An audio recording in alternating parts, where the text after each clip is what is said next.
మార్కాపురం జిల్లా తర్లుపాడులో వేయించేసి ఉన్న శ్రీ రుక్మిణి సత్యభామ సమేత శ్రీ వేణుగోపాల స్వామివారి బ్రహ్మోత్సవాలు దేవాదాయ ధర్మాదాయ శాఖ కార్యనిర్వహణ కార్యదర్శి ఈదుల చెన్నకేశ్వరరెడ్డి పర్యవేక్షణలో ఆలయ అనువంశిక ధర్మకర్త జవ్వాజీ విజయభాస్కర్ ఆధ్వర్యంలో అత్యంత అంగరంగ వైభవంగా నిర్వహించారు.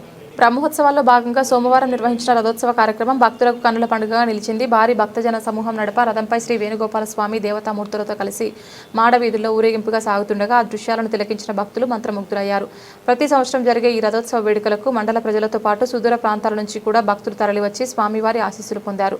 ఎంతో నియమనిష్టలతో నిర్వహించే ఈ బ్రహ్మోత్సవాల్లో 7వ రోజు జరిగే రథోత్సవానికి ప్రత్యేక ప్రాధాన్యత ఉంది. రథంపై కొలువుదీరిన స్వామివారి ఉత్సవ దేవతామూర్తులను భక్తులు తనివితీర దర్శించుకొని కానుకలు సమర్పిస్తూ పెద్ద సంఖ్యలో పాల్గొన్నారు.